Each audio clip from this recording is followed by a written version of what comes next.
Okay, let's make some valentines. So here we are in our open browser, and I will type in the word photopia.com. What will happen is I will open up this beautiful little server, and this is a platform that is basically free software that is very comparable to Photoshop. I'll explain a few of these tools that we'll use today, but this is going to be a quick and dirty explanation. So if you want to know more, please check out their tutorials. There are many. I'm just going to go up here to File. I'm going to go to Open. And what it will do when you hit Open is it will give you access to several places where you might have saved some pictures. I usually just drag and drop things onto my desktop and then organize them later. But you might find them under downloads.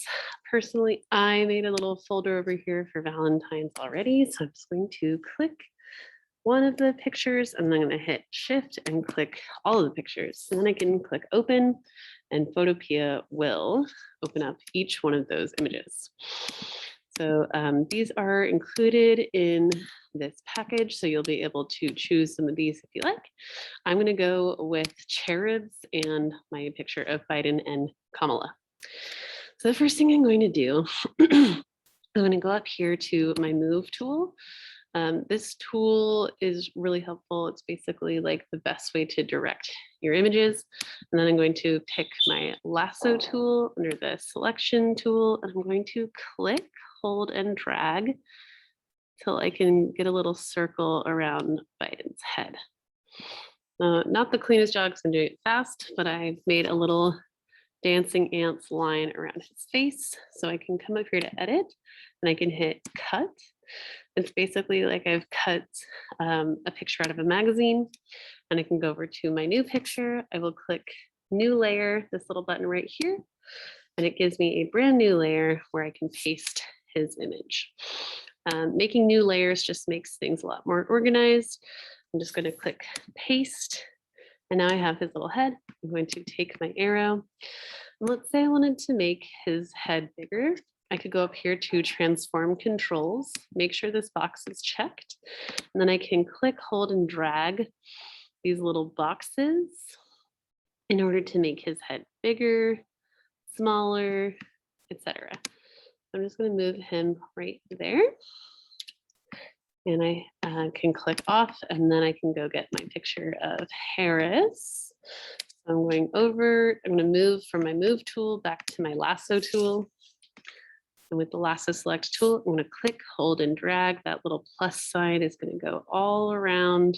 I'm just moving my cursor as though I were drawing or tracing the edge of her hair. And then when I get back to start, I just let go of the mouse, come up to edit, select cut or copy. This time I'll hit copy, and it won't cut it out, but it will give me a copy.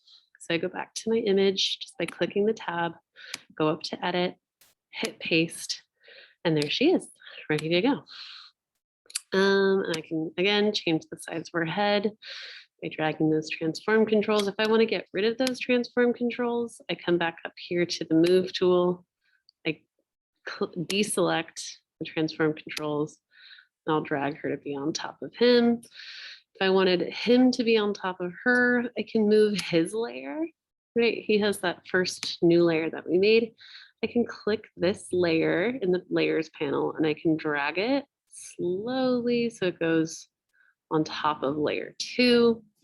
Now his head is on top of her. Maybe I don't necessarily like the way that that looks. So I'm just going to go back to click transform controls, and then I can change by clicking and holding and dragging the size of her head. Cool. Now if I wanted to clean him up a little bit, maybe I can go to the eraser and I can erase those edges. There's also masking, which is a little bit safer, but it takes a while, so I'm not going to go into it.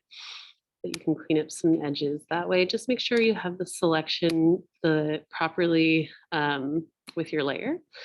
So click your layer, that way you can edit it. So I have her layer selected, not his. So even if I totally erased his face, nothing would happen. But her layer is selected. So if I erased her face, oh my God, I did, but I can hit edit, and then step backward or undo. And then I can get my back where I want to be. Cool. So yeah, you can play with your layers. You can add as many layers as you want.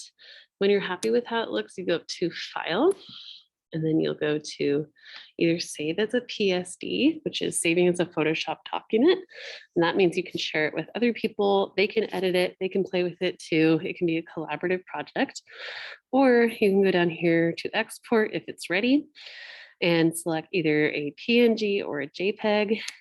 And once you do that, you just hit save. Make sure you remember what yours was called. Mine appears in the downloads section as Cherubs because that was the name of it when I had it in here.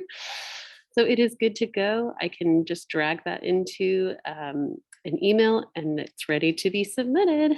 Have so much fun.